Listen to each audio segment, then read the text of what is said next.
di atas jalan. Makanya tak nampak tadi gitu. Tadi nampak Ince. Oh enggak. Ince apa siapa? Itu loh. Itu mana? Awas. Sana, awas jatuh itu. Oh itu ibu. Awas tuh. Aku tak menengok. Assalamualaikum sayang.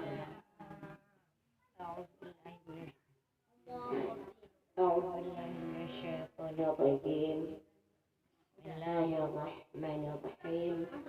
Amma ba'du. Assalamualaikum warahmatullahi wabarakatuh. Alhamdulillahi rabbil alamin. والعاقبة للمتقين ولا عدوان إلا على الظالمين أشهد أن لا إله إلا الله وأشهد أن محمدا عبده ورسوله لا نبي بعده.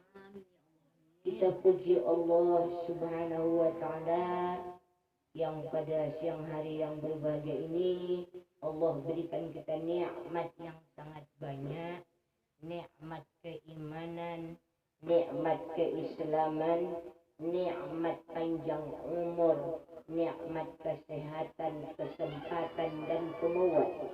Hingga pada sore hari yang berbahagia ini kita dapat bersama-sama berkumpul di rumah Ibu Shahibul Bait yang kita cintai ini dalam rangka melaksanakan ibadah rutin kita.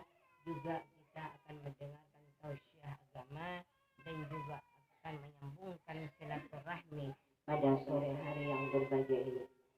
Kemudian salawat beriring salam kita sampaikan kepada Nabi kita Habibullah Muhammad Rasulullah sallallahu alaihi wasallam. Allahumma salli wa sallim alaihi. Dengan datangnya beliau mengemban tugas dari Allah Subhanahu wa Ta'ala untuk disampaikan kepada kita, sehingga pada sore hari yang berbahagia ini sebahagian daripada ajaran-ajaran ibu beliau dari Allah Subhanahu wa Ta'ala insyaallah dapat kita laksanakan. Kemudian kita berharap kepada beliau kiranya beliau bermurah hati dan berkenan membantu kita nantinya, karena pada suatu ketika nantinya tiada satu bantuan yang dapat membantu kita, tiada satu pertolongan yang dapat menolong kita, yang kita harapkan syafaat dari Rasulullah sallallahu alaihi wasallam. Allahumma shalli wa sallim alaihi, amin ya rabbal alamin. Yang kami hormati Ibu Shahibul Bait di rumah yang berbahagia dan yang bertuah ini, dan yang kami hormati ibu-ibu saudara-saudariku sekalian, seluruh jemaah majelis taklim yang dimuliakan Allah Subhanahu wa Ta'ala. Ibu-ibu saudara-saudariku sekalian yang kami hormati dan kami muliakan, hari ini topik ceramah kita hadis Rasulullah yang menjelaskan bahwa Islam itu katanya dapat dibagi 8. Kita awali dulu ibu-ibu saudara-saudariku sekalian yang kami hormati dan kami muliakan. Kata Rasulullah, Islam itu dapat dibagi 8 sesuai dengan hadis Rasulullah yang awalnya bunyal Islamu ala khamsin. Kita bina Islam itu atas 5 hal. Apa itu yang 5 hal itu, Bu? Itulah rukun Islam dengan hukum Islam berbeda ya, Bu. Kalau rukun yang pertama mengucap 2 kalimat syahadat, yang kedua mendirikan salat, yang ketiga mengeluarkan zakat, yang keempat berpuasa pada bulan suci Ramadan, yang kelima melaksanakan haji bagi orang yang mampu dan sanggup. Sedangkan hukum Islam itu beda. Pertama wajib, kedua sunat, ketiga haram, yang keempat mubah, kelima harus lain ya, Bu. Haram, mubah, lain. Itu berbeda. Jadi rukun Islam 5, hukum Islam juga 5. Tapi ini kata Rasulullah, bunyal Islamu ala khamsin. Dibina Islam itu dengan 5 macam. Asyhadu an la ilaha illallah. Nah, saksi aku bahwa tak ada Tuhan kecuali Allah. Kemudian itu yang pertama. Yang kedua, mendirikan salat. Ibu, saudara-saudara sekalian yang kami hormati dan kami muliakan, kita uraikan dulu satu-satu. Kenapa Rasulullah mengatakan asyhadu an la ilaha illallah wa anna Muhammadar Rasulullah? Nek saksi aku bahwa tak ada Tuhan kecuali Allah, dan nek saksi aku bahwa Muhammad itu benar utusan Allah. Untuk apa itu selalu kita ucapkan? Untuk menguatkan akidah kita kepada Allah Subhanahu wa taala. Kapan saja itu kita ucapkan Ibu? Kalau bisa sering-sering. Sehingga ada dalam satu hadis dijelaskan oleh Rasulullah bahwa apabila kita selesai sholat, selalulah kita mengucapkan syahadat. Syahadatain. Apa itu syahadatain itu? Asyhadu an la ilaha illallah wa asyhadu anna Muhammadur Rasulullah. Untuk apa itu selalu kita ucapkan? Karena untuk menghapuskan dosa kita sehari-hari. Kalau bisa, habis sholat yang perlu itu kita ucapkan. Banyak rupanya dosa-dosa kita yang kita hapuskan setiap hari banyak. Dosa apa itu, Bu? Dosa tentang akidah. Dosa tentang kepercayaan. Dosa tentang keraguan kepada Allah. Maka selalulah kita mengucapkan itu. Apa itu dosa yang keraguan kita kepada Allah? Selalulah kita ragu dalam hal ketentuan Allah. Selalulah kita ragu dalam hal apa yang diciptakan Allah. Contohnya, ya Allah, kenapalah begini kesulitan dunia ini? Kenapalah begini kesempitan ekonomi ini, ya Allah? Aku saja yang agak yang susah, orang tidak. Aku saja yang agak yang miskin, orang tidak. Aku saja yang agak yang sulit, orang tidak. Aku tengok orang semuanya happy-happy saja. Apa memang karenanya aku agaknya tak beriman kepada Allah? Apa karena memang aku agaknya tak dianggap Allah sebagai hamba-Nya? Datang kejerigan kepada Allah. Padahal Allah Ta'ala itu tak pernah ada salah satu hamba-Nya yang sangat dikucilkan. Sama tak ada bentuknya. Sama tak ada kecurigaan kita kepada Allah. Allah Ta'ala itu sama menyayangi umatnya. Sayang menyayangi hamba-Nya.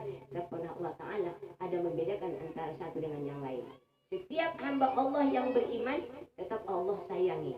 Tetap Allah akan pelihara. Tetaplah Allah angkat derajatnya. Makanya kadang-kadang selalu hati kita ini suuzon pada Allah. Jadi untuk mengobati hati kita suuzon kepada Allah ini, untuk menghindarkan dosa kita suuzon kepada Allah, selalulah kita syahadat kepada Allah. Ini tauhid. Kenapa kita selalu syahadat kepada Allah? Mungkin dosa kita banyak di pagi hari sampai sore. Ya Bu, alhamdulillah, syukurillah, ya Allah. Terima kasih ya Bu. Contohnya lagi Bu. Contohnya selalu. Apa kita bilang? Ya Allah, yang jahat anakku ini. Ya Allah, yang nakal anakku ini. Kenapa anakku saja dibuat Allah begini? Anak orang ku tengok dan elokannya. Coba. Dosa kita kepada Allah. Dosa kita kepada Allah tidak Bu? Dosa. Allah akan marah. Nanti kita suuzon kepada Allah. Anak kita saja yang nakal, anak kita saja yang bandel, anak orang yang elokan. Kenapalah nasibku ni ya Allah? Nasibku tak elok. Tengok rumah tanggaku tak elok, tengok ayahnya tak elok, tengok anak melawan tak elok. Kenapa selalu suuzon kepada Allah?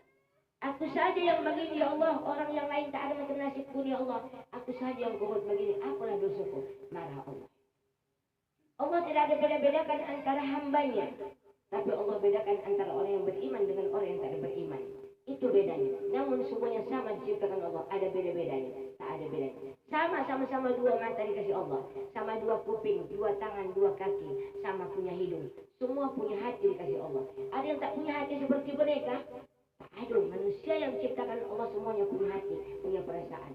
Makanya itulah gunanya selalu kita mengucapkan asyhadu an la ilaha illallah wa asyhadu anna Muhammadur Rasulullah. Sebaiknya habis kita salat, melaksanakan salat fardu 5 kali sehari semalam itu, subuh, zuhur, asar, maghrib, isya, sebelum kita meninggalkan tempat salat kita itu, maka selalu kita mengucapkan 2 kalimat syahadat. Kenapa itu kita kerjakan? Untuk membetulkan akidah kita yang tadi dari subuh sampai zuhur, dari zuhur sampai asar, dari asar sampai maghrib, dari maghrib sampai isya. Karena dosa suuzon kepada Allah itu sangat besar. Makanya selalulah kita istighfar, perbanyak. Setiap kata Rasulullah kita melakukan dosa, perbanyak istighfar. Untuk apa itu? Menghapuskan dosa kita. Ibaratnya ada tadi buat tulisan yang salah, kita buat tipek, makanya hilang. Walaupun tinggal sedikit berbayang-bayang, tapi hilang. Maka kata Rasulullah, setiap kamu melaksanakan dosa, cepatlah istighfar, minta ampun kepada Allah. Tapi dosa yang selalu seuzon kepada Allah, dosa yang selalu mengingkari dengan apa yang dilakukan Allah, perbanyak syahadatain. 2 kalimah syahadat. Itulah dia. Asyhadu an la ilaha illallah wa asyhadu anna Muhammadar Rasulullah. Untuk apa itu? Supaya membetulkan dan membersihkan akidah kita kepada Allah, untuk menghapuskan dosa-dosa yang seuzon, yang buruk sangka terhadap Allah. Nah itu dia. Makanya kata Rasulullah, itu Islam itu dibagi kepada 8. Itu yang pertama. Kedua kata Rasulullah, Islam itu yang kedua bagian adalah masalah sholat. Ibu tentang sholat ini.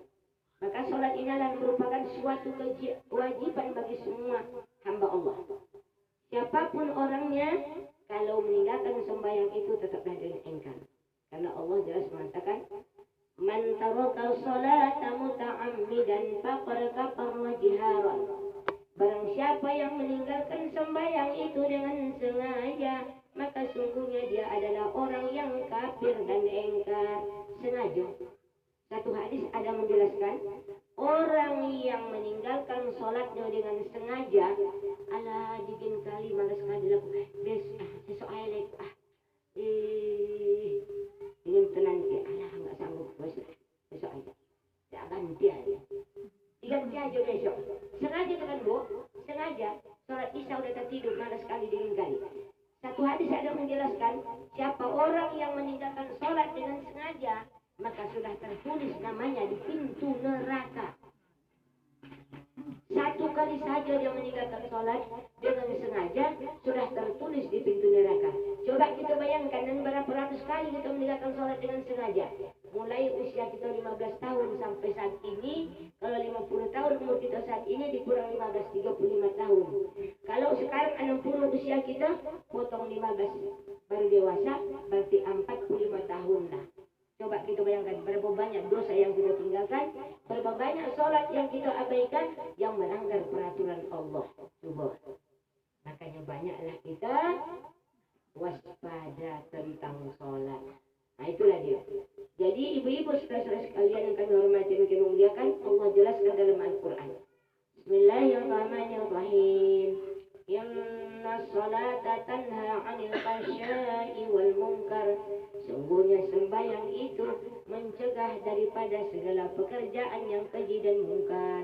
Orang yang mengerjakan sholat, maka dia jauh daripada pekerjaan yang tidak baik dan maksiat. Kan ibu tanya saya, ibu tapi ada tetangga kami ibu, sholatnya tak tinggal. Ada, begitu nanti azan bergema dia pun puntang panting, larilah dia ke musola, ke masjid. Tapi kalau maksiat juga dikerjakannya. Jawabannya, sholatnya tidak betul, tidak beres. Karena sholatnya tak bisa membendung dia, karena sholatnya tidak betul. Asal sholat saja. Itu dia. Karena banyak begitu, misalnya banyak orang yang sholat, tak tinggal sholatnya. Jangan dulu ada terdengar azan. Sibuk dia, tarawih udah sibuk.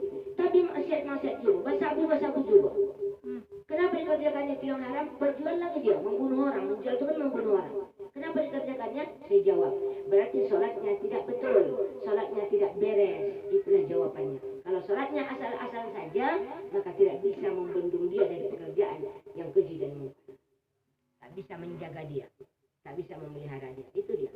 Makanya ibu-ibu, saudara-saudariku sekalian yang kami hormati dan kami muliakan, sholat jangan tinggal. Apapun ceritanya, walau dalam keadaan bagaimana sekalipun, namun sholat jangan tinggal. Karena sholat itulah tiang agama. Apapun ceritanya, kalau kita beragama Islam, maka tiang daripada agama Islam kita ini adalah sholat. As-salatu imaduddin, faqad aqamaddin, wa man tarukaha faqad hadamaddin. Sholat itu tiang agama. Siapa yang mengerjakan sholat itu berarti dia menegakkan agama Allah, agama Islam. Siapa yang meninggalkan sholat itu berarti dia menghancurkan agama Allah atau agama Islam. Itulah. Makanya kita perlu sholat. Makanya Rasulullah pernah mengatakan, awwalu ma yuhasibu bil 'abdi fi yaumil qiyamah. Yang mula-mula dihitung dari segala amal ibadah kita di dunia ini adalah sholat. Kalau sholat kita beres, tak ada yang tinggal, ibadah lain akan mudah urusannya. Tapi kalau sholat kita banyak perceceran, banyak ketinggalan, banyak absen, urusan yang lain tambah sulit dan payah. Itulah. Dua ya Bu. Pertama tadi mengucap dua kalimat syahadat, yang kedua mendirikan sholat, yang ketiga mengeluarkan zakat. Ibu-ibu saudara-saudaraku sekalian yang kami hormati dan kami muliakan, kami tidak bosannya mengingatkan kita semua. Bagi siapa yang sudah bisa mengeluarkan zakat, tolong keluarkan. Bagi orang yang menanam padi, dapatnya 1 ton, keluarkanlah 100 kilo. Kalau disukatnya pakai kaleng, 100 kaleng, keluarkan 10 kaleng. 10% dari zakatnya. Kalau emas dia 93 gram, berarti 33 mayam. Kalau uang 40 juta di bank dengan catatan tidak diambil selama 1 tahun, dikeluarkan 2,5%, yaitu 1 juta dalam 1 tahun. Kalau tidak kita keluarkan itu kita makan, sementara itu ada haknya, ada 8 orang usaha zakat. Kalau nggak kita keluarkan, berarti itu kita makan milik orang dan hak orang. Bagaimana hukumnya kita memakan hak orang dan milik orang?